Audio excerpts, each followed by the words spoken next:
ఇక సుప్రీంకోర్టు సంచలన తీర్పు వెలువరించినటువంటి నేపథ్యంలో గవర్నర్ కోటాలో ఎన్నికైనటువంటి కోదండరాం అలీఖాన్ నియామకంని కూడా రద్దు చేస్తూ సంచలన తీర్పునిచ్చింది. ఇక ఇదే అంశానికి సంబంధించి మరింత సమాచారాన్ని మా ప్రతినిధి శ్రీనివాస్ అందిస్తారు. శ్రీనివాస్, చెప్పండి, సుప్రీంకోర్టు తీర్పుకు లోబడి సెప్టెంబర్ 17 వరకు తుది తీర్పు వచ్చేటువంటి అవకాశాలు ఉన్నట్లుగా తెలుస్తుంది.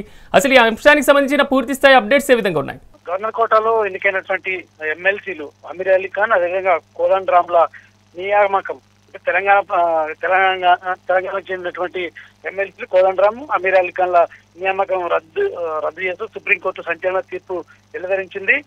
రెండు స్థానాలలో తాజా నామినేషన్లు అంటే తుది తీర్పులో అంటే సుప్రీంకోర్టు తీర్పు లోబడే ఉంటాయని కూడా స్పష్టం చేసింది. అయితే గతంలో ఉన్నటువంటి గత ప్రభుత్వంలో కూడా ఎమ్మెల్సీగా ఎన్నిక కాబడిన దాసోత్ శ్రవణ్ కుమార్ కి సంబంధించిన పిటిషన్ పెండింగ్ లో ఉంది.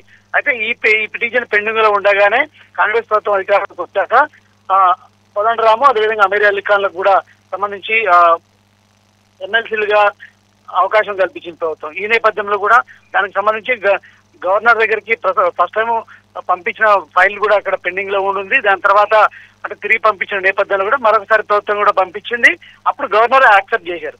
దీన్ని సవాల్ చేస్తూ కూడా దాసోత్ శ్రవణ్ కుమార్ అంటే పిటిషన్ పెండింగ్ లో ఉండగా తన పిటిషన్ ఎలా నియామకం చేస్తారంటూ కూడా హైకోర్టుకు వెళ్ళారు. హైకోర్టు నుండి సుప్రీంకోర్టుకు వెళ్ళిన నేపథ్యంలో కూడా పెండింగ్ లో ఉన్నటువంటి విచారణ ఈ రోజు తీర్పు వెలువరించింది.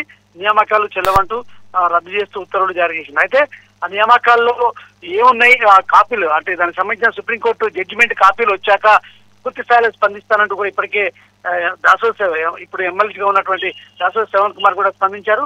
మరొక వైపు కోదండరాం, అదేవిధంగా అమీర్ అలీ ఖాన్ కూడా స్పందించారు. సుప్రీంకోర్టు దానికి సంబంధించి అయితే కాపీలు జడ్జిమెంట్ కాపీలు వచ్చాక స్పందిస్తామంటూ కూడా వాళ్ళు కూడా చేశారు. అయితే తుది తీర్పుని 17 ఈ నెల 17కు వాయిదా వేసింది.